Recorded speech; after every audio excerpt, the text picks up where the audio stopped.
Les habla el doctor Ricardo Contreras Soto de la Universidad de Guanajuato, del campus Celaya Salvatierra.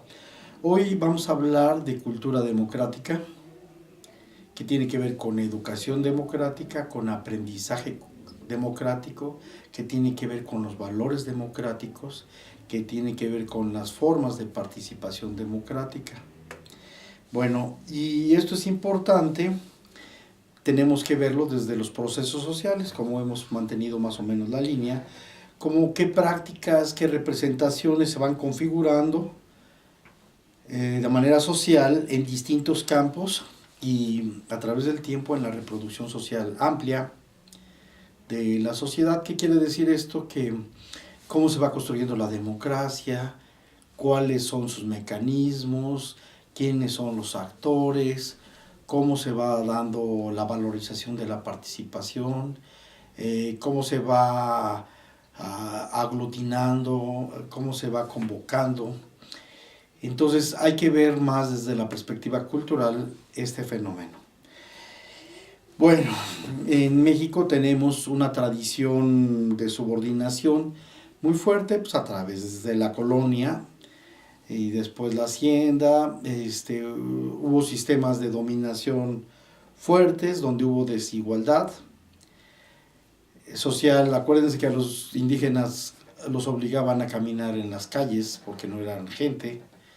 Y la estratificación quiere decir que los trabajos que se dan en la vida cotidiana pues eran dados, pues los de fuerza bruta y con mucha brutalidad, pues a los grupos indígenas principalmente. Y el problema de la discriminación también se da aquí en México, sigue siendo fuerte, no solamente a los grupos indígenas, sino también a los pobres y a las gentes que no tienen nivel educativo. Hay mucha discriminación en torno a ello. Bueno, hay problemas muy fuertes que obstaculizan la democracia. Entonces, a nivel personal o a nivel particular o a nivel, el nivel de ignorancia. El nivel de ignorancia contribuye mucho a que la gente no sepa y no sabe de las problemáticas que tienen que ver con la contaminación, no sabe de los problemas económicos que hay aquí en México, no sabe de los problemas de salud, no sabe. Entonces la ignorancia es uno de los enemigos, de los obstáculos fuertes que hay con referencia a la democracia. Otro de los elementos es la ideología. La ideología como los elementos que permiten reforzar las posturas simbólicas, donde la gente dice que hay gente que nace para mandar y otra gente nace para obedecer. Y entonces continuamente estas cuestiones ideológicas, es decir, las que justifican que una clase esté arriba de la otra, por encima de la otra, que tome las decisiones, que sea la gente que ejerce el poder, ese es un problema y está muy arraigado en la manera de pensar de la gente común. Otro de los elementos que son terribles y que son obstáculos para la democracia es el maniqueísmo. El maniqueísmo es la manera como se manipulan las cosas, la manera como se representan en los medios masivos o como se plantean en las problemáticas, cómo se utilizan. Llegan a ser hasta contradictorias muchas de las cosas. A ver, pongo un ejemplo, ¿no?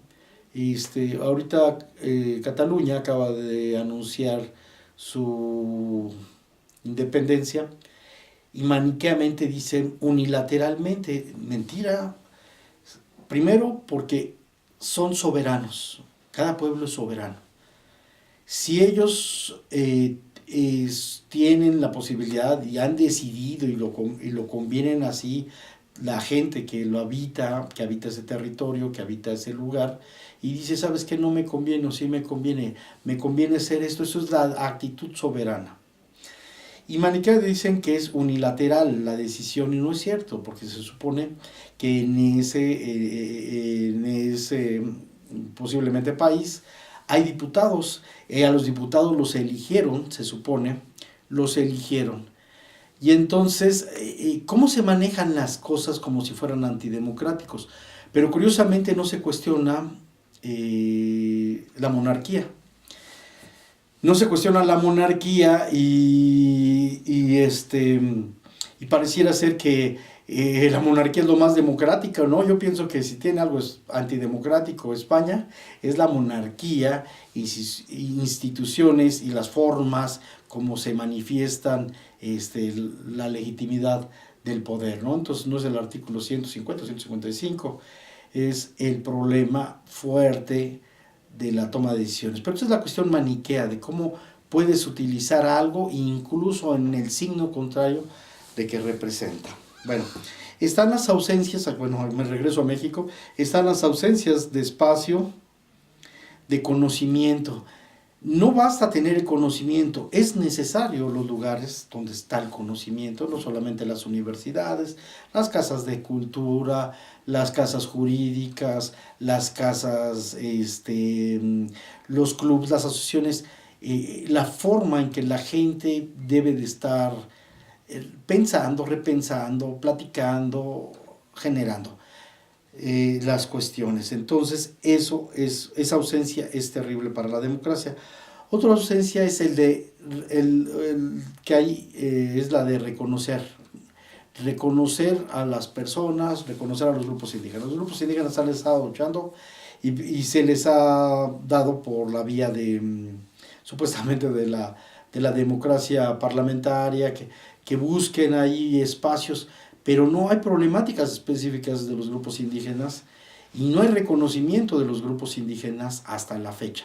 Y digo, no hay reconocimiento porque yo les apuesto que si les decimos a cualquier gente de la calle que nos digan 10 grupos indígenas, sus características y en dónde viven, les apuesto que no son, y son más de 56, y son 56 grupos indígenas. Entonces, nada más, ese sería uno de los problemas que se realiza.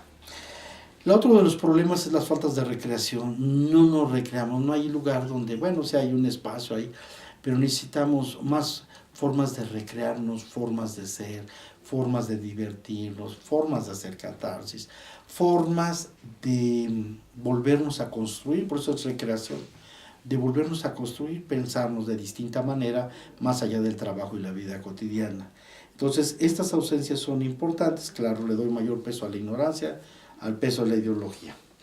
Bueno, también hay otro de los problemas muy fuertes, que es la descomposición social. Fíjense cómo a través de aislarse, a través de la indiferencia, cómo se va descomponiendo la sociedad, a tal grado de que podemos estar en aislamiento completamente, ahora sí en el laberinto de la soledad, decía Octavio Paz, que no sabemos nada, nada más vivimos nosotros para nosotros, autorreferidos, para nosotros mismos, y hay grados de indiferencia. Entonces la indiferencia es terrible, nos lastima, nos hace, pues claro, por vía de la ignorancia, no saber qué es lo que está pasando en Chiapas, en Oaxaca, con nuestros compañeros, con los campesinos, con los trabajadores, con los salarios mínimos. No, hay un nivel muy fuerte de aislamiento donde la gente se piensa a sí mismo y alimentado por la misma ideología, donde solamente pareciera ser que somos actores y que tenemos que actuar a nuestra conveniencia y buscar el máximo rendimiento, que esa es parte de la ideología ya aplicada y que genera indiferencia. Y la otra es el egoísmo, ¿no? Que también está aunado, donde solamente para ti, si le pegan a otras gentes, pues eso pues no me interesa, pero a mí me interesa que lo mío para mí y lo demás para mí y todo para mí. Eso es la cuestión del egoísmo, ¿no? Hay otro elemento que es importante, que es la inacción, que se llama ataraxia. La ataraxia es la desfacultad que hay, donde socialmente llega un momento en que la gente ya no actúa. Y no actúa por muchas coacciones y coerciones y limitaciones. y limitaciones, desde las limitaciones simbólicas que tienen que ver con los problemas, por el grado de aislamiento, pero también por limitaciones sociales, que no puedes hacer esto, no puedes hacer aquello, te desajusta el dinero, tú no puedes entrar en esto, tú no puedes entrar a este club, no tienes acceso, tú no eres de aquí, tú eres pobre, tú eres indígena, tú eres obrero, no te damos chance. Entonces la ataraxia es un problema social donde se te desfaculta, donde has perdido facultades de pensar, de hacer, de brincar, de ser, y llega un momento en que hay pues inhabilitaciones, ¿no? Está ceñido a que el sujeto está sujeto y no puede moverse, y porque no tiene acceso, porque no hay oportunidad. Bueno, hay otro problema muy fuerte, que entonces es aquí donde se involucra el sujeto de manera simbólica, de manera psíquica, por llamarlo de alguna manera, que es la autoexclusión. Cuando uno mismo dice, ¿sabes qué? Yo no puedo. ¿Sabes qué? Esto no es para mí. Estudiar no es para mí, es para los ricos. Hablar no es para mí, es para los políticos. Bailar no es para mí, es para los bailarines. Pensar no es para mí, es para la gente que piensa. Y a través de esta autojustificación, aunado a un entramado muy difícil socialmente, y confinados los sujetos, pues llega un momento en que uno se repudia a sí mismo. La autoexclusión es una autodiscriminación, un negarse a sí mismo de poder hacer las cosas. Bueno, está la ignominia. La ignominia es exhibir de manera vergonzosa algo y de manera cínica para poner a la gente en su ridículo y no dejarlo expresar, no dejarlo decir, y entonces son revoltosos, y entonces la gente es rebelde por ser rebelde, y se les muestra así a la gente que juega en el juego ideológico, pues es uno de los engranajes, la ignominia, como aparte de ser abusados, pasan a ser ridiculizados. Y bueno, todo esto genera un efecto que se llama la desorganización social. Entonces, es terrible la desorganización, porque no el grado de desarticulación, de desvalorización, de desposibilidad de con el otro poder resolver algunas cosas, pues tiene lamentables consecuencias, ¿no? Y todo esto también viene con una situación de que a veces en educación formal dicen, debemos de preparar a la gente en el mercado laboral. Y en los últimos años los neoliberales se han dedicado a educar nada más para las cuestiones laborales, para hacer las cosas efectivamente y para ser sumisos en los sistemas disciplinarios. Pero se están omitiendo las actividades cívicas. Hubo un presidente que, si ustedes recuerdan, que quitó las materias de civismo y quitó las materias de filosofía. La materia de filosofía no solamente fue en México, sino también en Europa. En España, tengo entendido. Entonces, dijeron, no nos interesa que piensen, no nos interesa que piensen socialmente. Necesitamos que la gente chambee y que trabaje bien y que sean puntuales y que sean eficientes en el trabajo, pero con referencia a la economía, con referencia a la cultura, con referencia a la sociedad, con referencia a la política no nos interesa. Entonces van para afuera las materias humanistas de la currícula, y se quita estas cuestiones. Claro, también habría que ver anteriormente la cuestión civil o cívica, la educación cívica. Llegó un momento en que pareciera más que todo como rendir nuevos cultos a la bandera o cosas de este tipo, y no era repensar a la ciudadanía, sus formas, la importancia de la ciudadanía, la participación ciudadana, la necesidad de juntarse, la necesidad de resolver problemas, no. Entonces se refería pues más a nuevos dogmas. Esta ciudadanía, pero no la quitaron por eso, la requitaron con la justificación de los presupuestos, y con la justificación de que los neoliberales, como estaban privatizando, y muchas de las cuestiones cívicas era abonar a la nación, ayudar al petróleo, rescatar y valorar lo que se ha venido haciendo con la Revolución Mexicana, con la expropiación petrolera, como la vinieron a mantelar, pues también vinieron a desmantelar estas formas de representación en el disco duro de las cabezas de los ciudadanos, entonces para que haya olvido en este tipo de cosas. Bueno, entonces el problema de la relación saber-poder es fundamental y por eso bueno, es importante retomar la democracia. No es una cuestión belicosa, es una cuestión necesaria, es una cuestión fundamental, que la gente piense, que la gente construya, que la gente interactúe. Muy bien.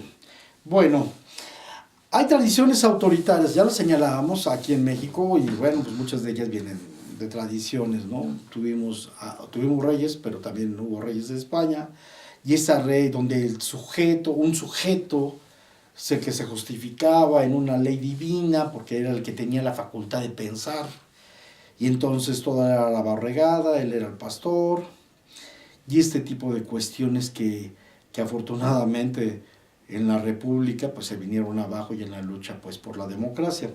El patriarcado sigue existiendo, es esta autoridad del padre, donde él es el que sabe, los demás no saben, a él te tienes que rendir obediencia, y claro, en una posición muy degradante, sobre todo pues con los demás actores de la familia en este caso, ¿no? Entonces la cuestión del patriarcado.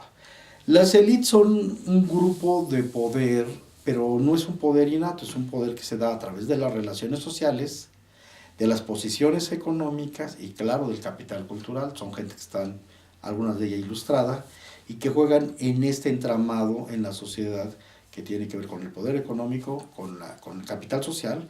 Tienen buen puesto, tienen muchas relaciones y están muy bien protegidos. Y todos recuerden, señalo que hubo un estudio donde decían que la misma gente que estuvo en el porfiriato, las mismas familias, seguían estando en la Cámara de Diputados y de Senadores.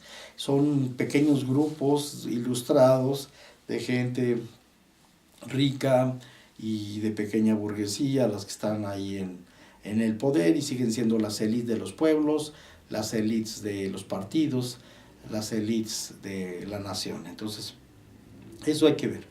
La cuestión de religión es terrible, ha sido terrible. La religión puede ser un elemento detonador de liberación, como el caso de la independencia del estandarte de Guadalupe, pero no es del todo así. Acuérdense que se manejaron los índex, que fueron el conjunto de libros prohibidos por la Iglesia que tenían las ideas revolucionarias de la Revolución Francesa, de Voltaire, de Diderot, de Rousseau, los enciclopedistas, la Ilustración, libro sobre el Renacimiento. Todo eso estaba prohibido porque atentaba con la forma de pensar y con la cuestión. Otra de las cosas que ha hecho mucho daño la religión es los usos de Dios. Los usos de Dios, de cómo en un momento dado Dios se volvió a favor de Maximiliano, o Dios estaba a favor de que si no matáramos a los gringos en la invasión, a los norteamericanos en la invasión que hicieron aquí a México, si no quedaban amenazados a irse al infierno el que matara a uno de los soldados norteamericanos. Entonces, ¿cómo se maneja Dios? ¿Cómo se maneja a través de las distintas iglesias, en este caso la católica? ¿Cómo ha manejado a Dios de manera de los intereses, ¿no? Entonces, los usos de Dios ha sido terrible, ¿no? Y otro de los elementos que tiene la religión que no nos ha ayudado mucho, aparte de los miedos, aparte de la sensación de pena y castigo y culpa, es el dogma.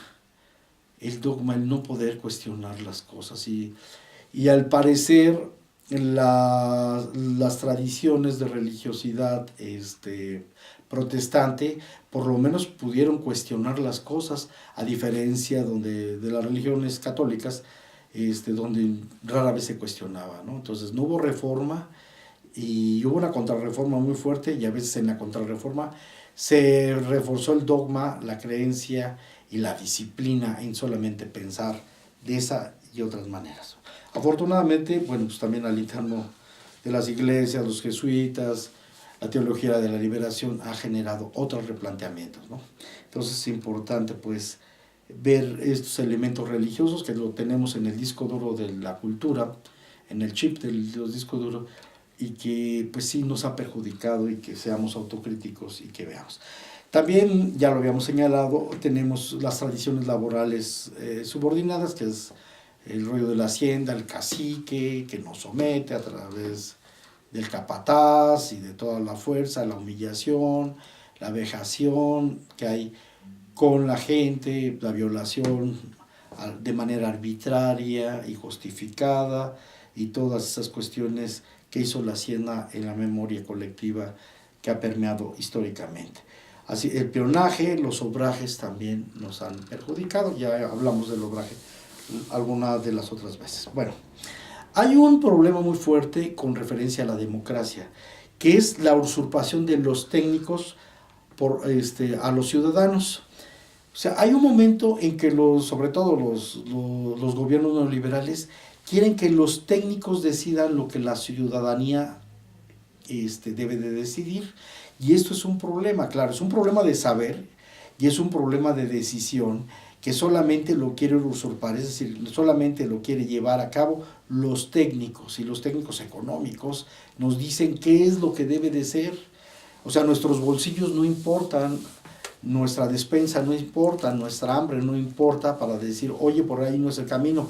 Y te dicen, no, los técnicos, o sea, los economistas o los politólogos te dicen, no, tenemos que seguir por el mismo camino. Y esto es lo que dicen los técnicos, y el pueblo pues no sabe, los técnicos es lo que sabe. Y esta es la lucha constante que hay en todos los campos entre los técnicos, o sea, es decir, este grupo de especialización de los saberes, que tiene un conocimiento, y contra la ciudadanía. Es contradictorio estas cosas. A veces la ciudadanía te dice, ¿sabes qué? Tengo hambre, necesitamos un mercado, lo que sea. Y los técnicos te dicen no. Por eso es importante la lucha por el saber en el ejercicio de la democracia. Bueno, y la ilusión de la modernidad es otro de los elementos que afectan a México, pensando que cada vez que es más moderno es mejor. Y entonces esta idea de evolucionista, no, es que hemos cambiado, ya somos diferentes, y aparentemente tenemos mejor cultura política en medida que pasa el tiempo, y no es cierto. Hemos perdido facultades, cada vez se han limitado cuestiones, y hay cosas que parecen de ciencia ficción, pero no lo son, como es el caso del Big Data con el Big Brother. ¿Qué quieres? El Big Data es un mecanismo de utilizar información masiva, grande, con sistemas especializados. Y el Big Brother es el gran hermano, es una metáfora de Orson Welles, que decía que el gran hermano, el hermano mayor, era el que nos vigilaba, y que era la gobernación el que nos tenía que cuidar cómo desempeñarnos y todo lo demás. Bueno, pues hay amenazas de este tipo, ya son muy viables en sistemas de seguimiento, en sistemas de grabado, en sistemas a través del celular, donde puede haber control, y no debemos de ser ingenuos también. Bueno, ahora, todo lo anterior, que ha sido bastante lo que he señalado, y todavía más falta, tiene costos sociales. ¿Qué es el costo social? ¿Y por qué otra vez la importancia de la democracia? Bueno, a lo mejor la gente del poder diría, bueno, no nos conviene que la gente sea democrática, pues sigámoslo manteniendo de manera maniquea, incrementemos la ideología, incrementemos la ignorancia, diseminemos las intenciones, fragmentemos a la sociedad. Pero no, hay costos sociales. Y los costos sociales a México ahora sí le ha costado, ha sufrido por esos costos sociales. Y los costos sociales no solamente son económicos. El costo social no solamente es lo que ¿qué pasa cuando la gente es ignorante y sufre una pandemia, por ejemplo? No utilizó los canales adecuados. Bueno, pues ahí está.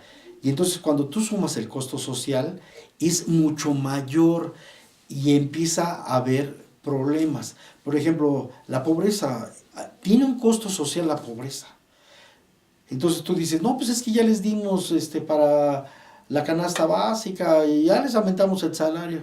Pues sí, pero tiene más costo social. Y el costo social no solamente es el costo económico, no es el incremento del costo económico, es el incremento del costo social, es el incremento del costo cultural. Y también, pues obviamente tiene un costo político, todo eso. Entonces, debemos estar claros que si nosotros no atendemos, por ejemplo, a la democracia, la educación a la democracia, va a tener un costo social. ¿Por qué? El hecho de no pensar socialmente, el hecho de no moverse, el hecho de no organizarse socialmente, el hecho de no tener conciencia social, el hecho de no hablar, el hecho de no participar, pues tiene eso un costo, va a salir más caro, ahora sí el caldo que las albóndigas, por este tipo de cosas. Y hay un caso, a mí me gustó y no me gustó, claro, me gustó como ojalá hayan entendido los neoliberales. Hay un momento en que hay una lucha en el Tratado de Libre Comercio y era necesario que los transportistas hicieran una huelga, pero como estaban tan desarticulados, como estaban tan fragmentados, en el momento que al gobierno le convenía hacer una huelga en protesta, porque no querían utilizar los vehículos mexicanos o no los dejaban entrar ahí, no tenían la capacidad de organización. Y entonces la respuesta pues fue nula, pero así estaba condicionada la cuestión en México. Entonces sí tenemos un costo. Muy bien. Bueno, entonces, ¿de qué estamos hablando? Pues de la cultura política, pero la cultura política tiene que ver con la cultura en general y es la forma de participación. Y no solamente la política tiene que ver con los partidos políticos, no, tiene que ver la educación democrática con todo. Entonces, quiero iniciar con la definición que hace Gilberto Jiménez sobre la cultura. Tendría que concebirse como el conjunto de hechos simbólicos presentes en una sociedad. Cómo pensamos y qué representa, o más precisamente, la organización del sentido. Entonces, cómo se organiza el sentido en una sociedad y cómo se manejan los sentidos en una sociedad, como pautas de significado transmitidos históricamente y encarnados en formas simbólicas a través de los sujetos, en concepciones, en creencias, en educación, en conocimiento y en las acciones. Entonces el acto de cultivar, el acto de educar, el acto tiene que ver con las culturas, ¿no? En complejos sistemas de signos y en entramados sociales que tienen que ver también con las prácticas y la sociedad, que ya lo hemos señalado. Entonces esta es la definición, bueno, de Gilberto Jiménez. Bueno, entonces la cultura, a veces nomás decían, no, la democracia es solamente para votar quién va a ser presidente. No, la democracia no es para votar solamente por el presidente o el presidente municipal, el gobernador o los diputados y demás. No, la cultura democrática debe ser amplia. Tiene que estar en la escuela, en la localidad, en las iglesias, en las instituciones, tiene que ver con los productores directos, tiene que ver con los consumidores, tiene que ver con las asociaciones, los clubs, los distintos grupos, los usuarios, la familia, el trabajo, la colonia, la escuela.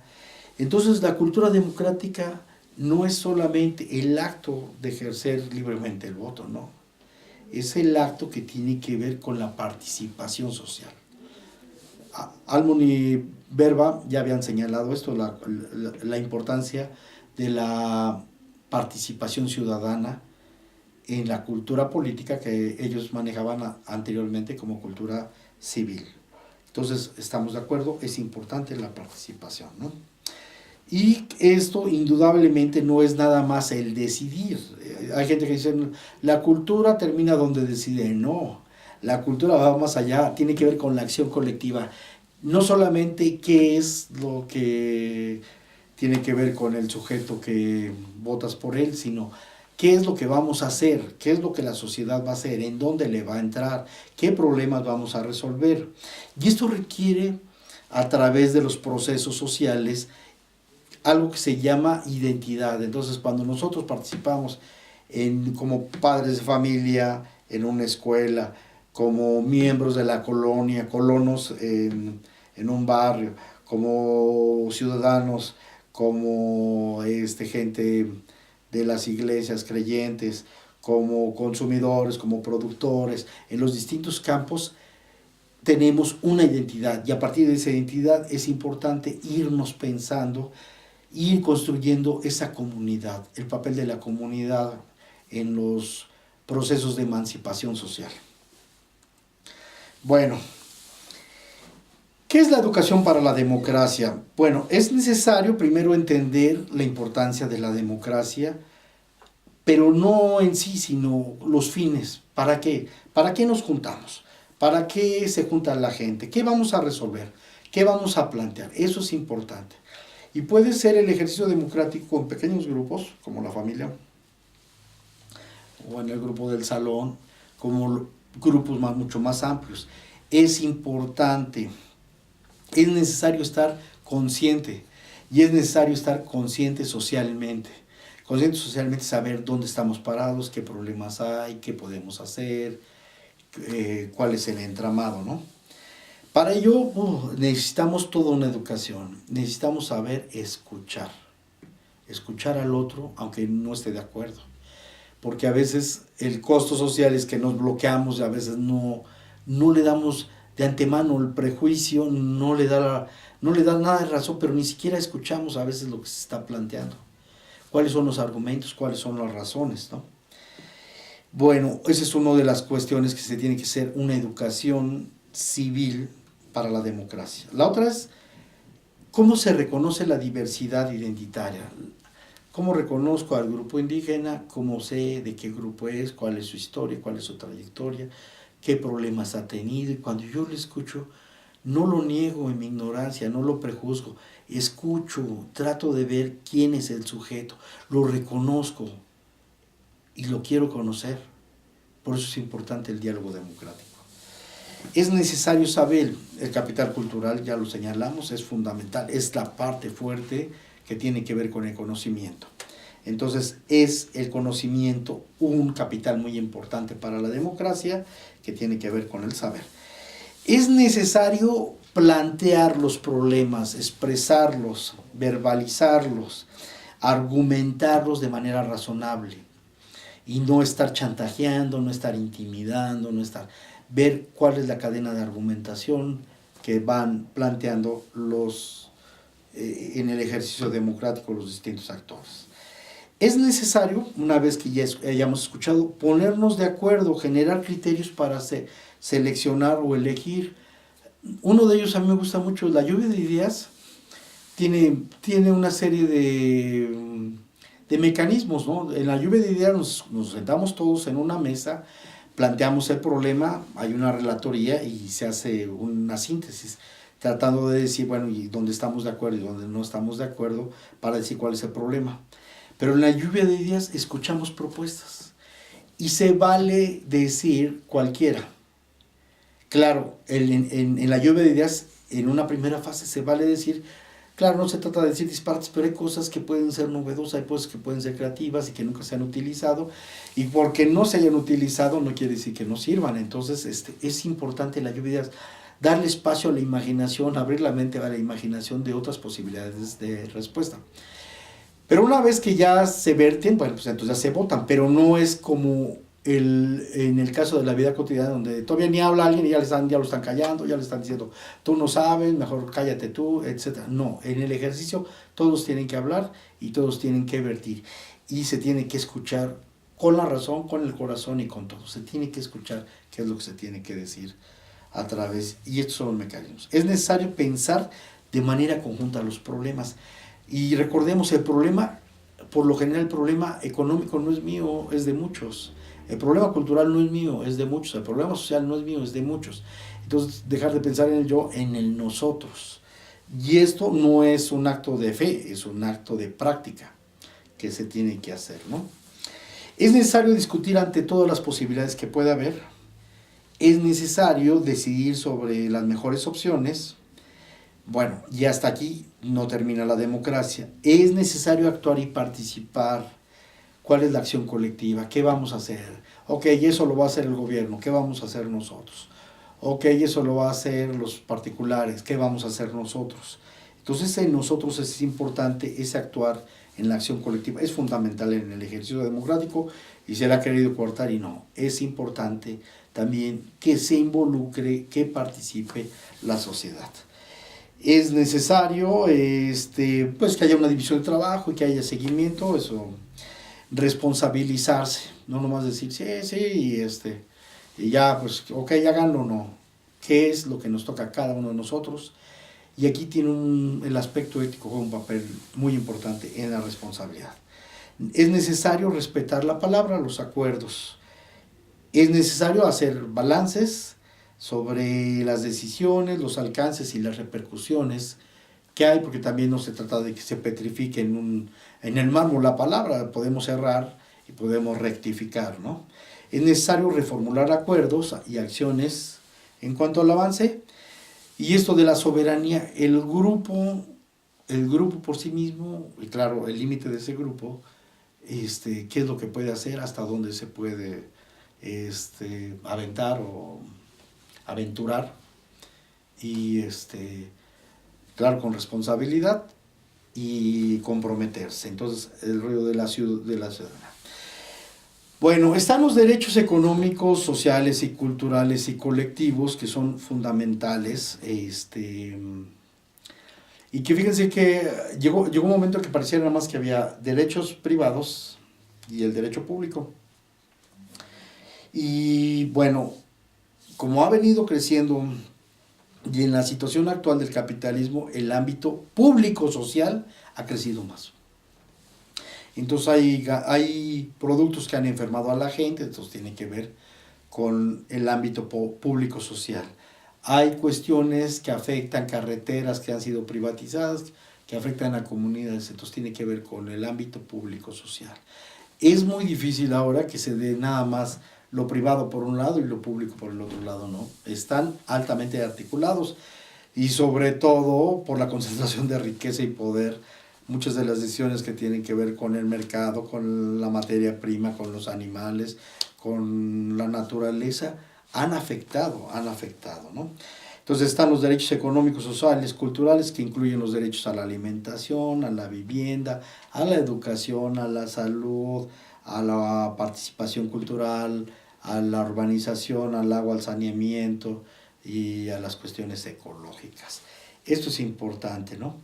Entenderlo y entender los derechos humanos amplios, las desigualdades, la necesidad de reconstruir la sociedad y su tejido.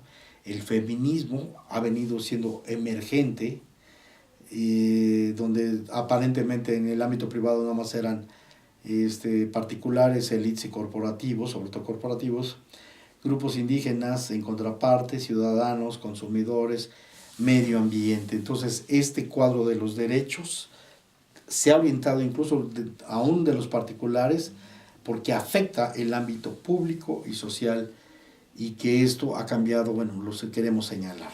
Bueno, en el 2015 hicimos un libro que se llamó Los ejes de crítica y reflexión en torno a la cultura y al desarrollo.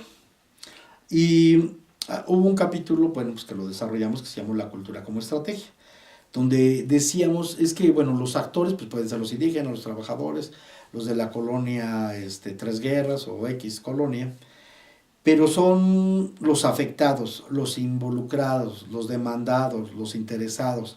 Estos son los actores sociales. Y no nomás son ellos, también del otro lado pues hay otros tipos de interés, sobre todo en las cuestiones de conflicto o de lucha. Es importante identificar a los actores en el ejercicio democrático. ¿Qué planteábamos? Pues algo similar. Es necesariamente en la educación sobre la democracia no mantener estos criterios de que el que habla más o el que escupe o el que intimida o el que amenaza es el que tiene la razón. No. Necesitamos forzosamente, para evitar costos sociales lamentables a la sociedad, nos cobren la factura, es necesario sentarnos, participar sentarnos quiere decir a escuchar, tener un espacio para la escucha.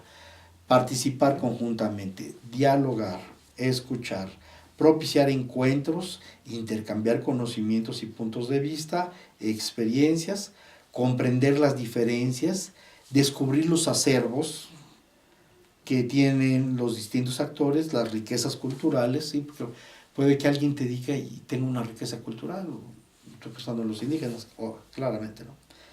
O un extranjero. Preguntar lo que no se entiende, eso es lo padre también, esta parte lingüística donde, oye, no entendí bien tu propuesta, a ver qué es, y tratarlo de entender, porque a lo mejor está en un ámbito simbólico, está en un ámbito religioso. Es importante también hacer el ejercicio democrático.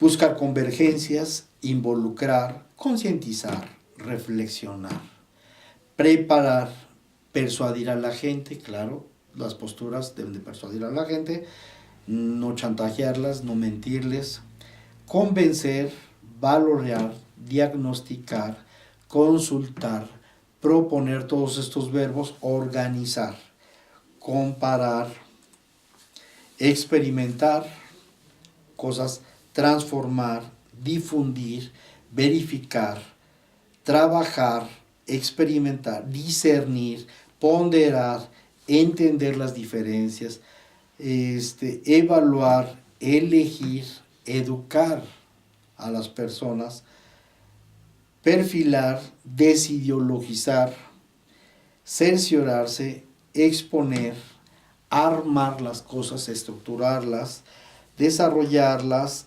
desarmar en algunos casos, exigir, ceder, concretar, presentar, argumentar, complementar, responsabilizarse, demarcar que sí, que no, comunicar, puntualizar, emprender, esforzar, comprometer, invertir esfuerzos, cambiar o conservar, etcétera. Todo esto requiere del trabajo cultural colectivo en la democracia. Por eso es tan importante la democracia.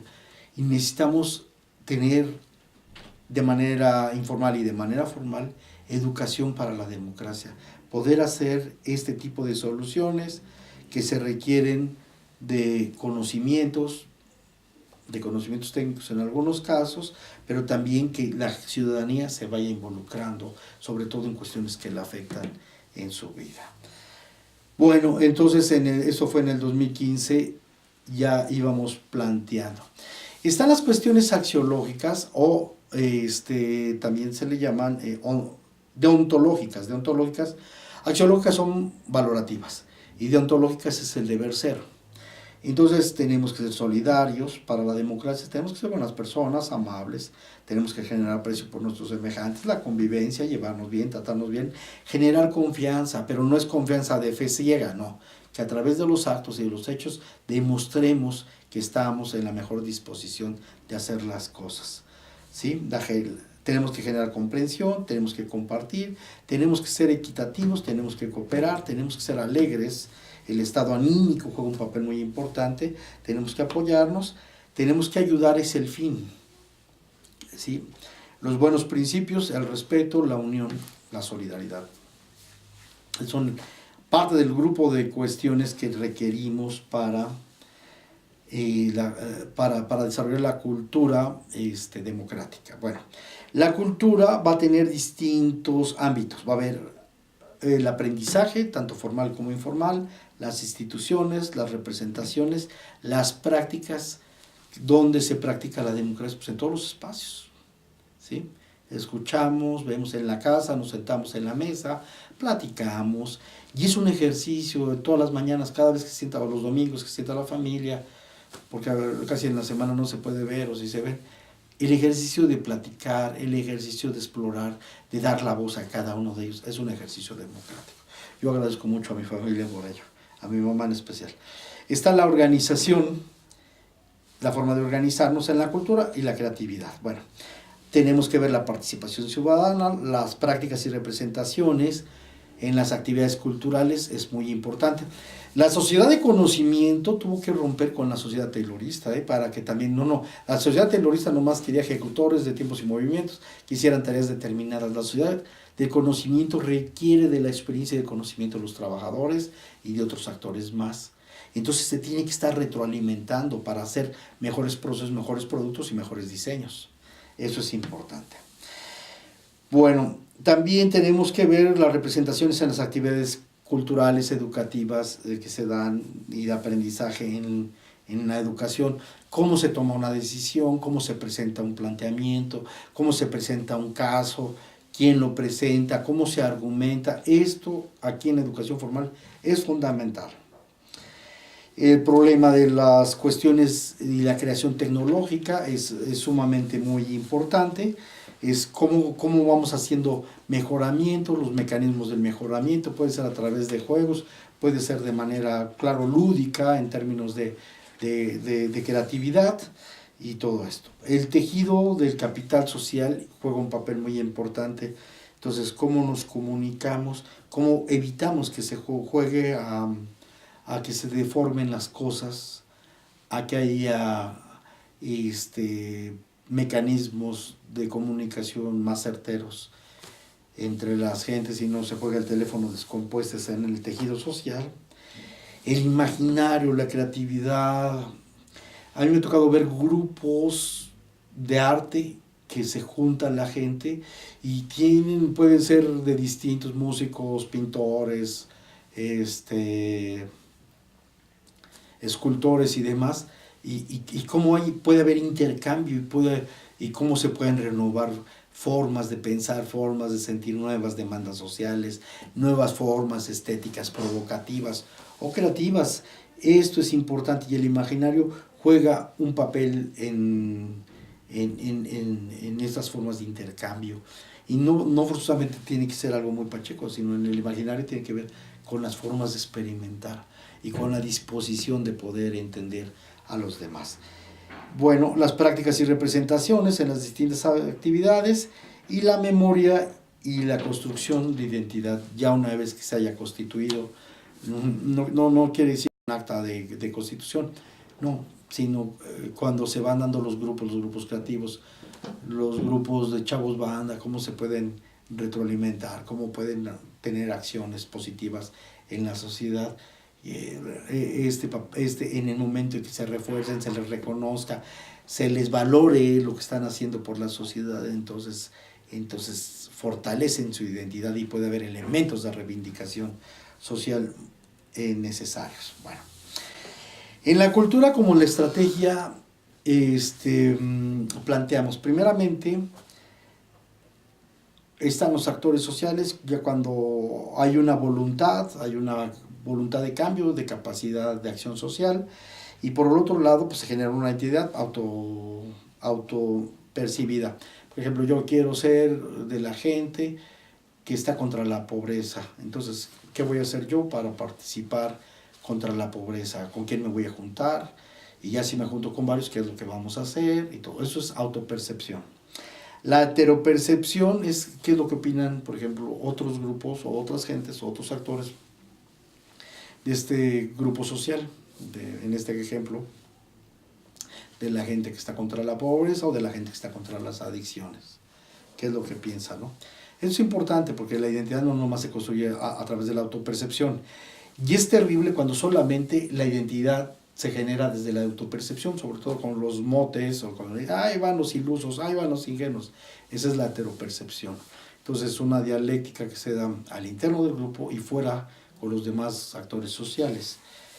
Y lo peor es que puede ser heterodirigida, que la gente que diriga, bueno, puede opinar indudablemente y puede enriquecer, puede haber una muy buena opinión, que en vez de decirle, oiga, pues en vez de hacer esto, ¿por qué no se forman este grupo? Y si se alinean con este grupo puede haber unas mejores condiciones. Bueno, pues se puede hacer, pero que lo determine el sujeto en la lucha simbólica de intereses puede ser terrible. Bueno, está la capacidad de autodefinirse como grupo y en diversidad como algo más amplio. Fíjate que lo de el movimiento del terremoto nos enseñó mucho, nos ha enseñado mucho, y estos son parte de los procesos. Entonces ya cuando la gente salió a las calles a ayudar, se autodefinió como gente que quiere a México, como grupos de rescatistas, colaboradores, la gente que ayuda en la salud, en la logística, Entonces, este grupo. Luego vienen las posiciones, cómo se van haciendo en el espacio social, las prácticas, cómo se van constituyendo los grupos, ¿no? Los topos es un grupo constituido indudablemente a través de los años y que tiene muy claro y tiene toda la preparación necesaria. Todo actor social también tiene un proyecto. Es importante que una vez que ya se haya constituido en el ejercicio democrático algún grupo para ayudar a la gente, es necesario también tener un proyecto, aspirar. El hecho de aspirar, de tener una perspectiva, de una mejor sociedad, en una sociedad sin adicciones, en una sociedad sin pobreza, en una sociedad con conocimiento, en una sociedad sin ciertas enfermedades o sin todas las enfermedades. Esto es importante, la perspectiva, la aspiración, el imaginario de qué es lo que queremos. Claro que entre lo que queremos y el proyecto y la realidad pueden ser muy distantes, pero es importante que nosotros vayamos apuntando, organizándonos. Entonces el primer acto es el acto de organización, el segundo acto es el acto de soñar colectivamente, ¿no? Y hay que buscar las democracias participativas. Sé que se corre mucho el riesgo, sé que también hay gente que revienta las cosas, hay gente que es profesional en saboteo, que es profesional en tirar mala leche, y a lo mejor no, también puede ser de mala voluntad o mal nacidos, gente que quiere sabotear, estropear. Bueno, sí hay esta gente, pero también ahí está la gente que quiere cambiar las cosas. Con esta gente profesional hay que tener mucho cuidado. Hay que generar los espacios de decisión colectiva, hay que ver la confrontación, hay que ver, es necesario, a veces no física, la confrontación de ideas. Entonces hay que ver y colectivamente hay que decidir para buscar la solución de los conflictos. Hay que buscar también la apropiación y la redistribución de capitales, accesos de reproducción social de la identidad. Y es que a veces nomás habla el líder y el líder crece, pero los otros no crecen. Entonces es importante que haya rotaciones, es importante que el ejercicio democrático, que ahora habla la comandante Ramona y al rato que hable el comandante Moisés y al rato que hablen distintos actores, que haya un nivel de práctica intelectual, que haya un nivel de manejo del discurso colectivo, que no sea nada más, se concentre en uno solo, ¿no? Por eso es esa representación del líder que es nociva en el ejercicio democrático. Está la cohesión social, el capital social en búsqueda de comunidades imaginadas, el papel de la comunidad, de cómo nos hermanamos en torno a proyectos, ¿no? Y abajo, pues la cuestión de interculturalidad, donde los distintos actores vivimos, compartimos y nos amamos. Bueno, pues todo esto que acabo de plantear tiene que ver con la educación democrática, y que la educación democrática no debe ser ese golpe en la mesa, ese grito grave sobre los actores, no. Debe ser ópera coordinada por las aspiraciones colectivamente legítimas de la sociedad. Muchas gracias.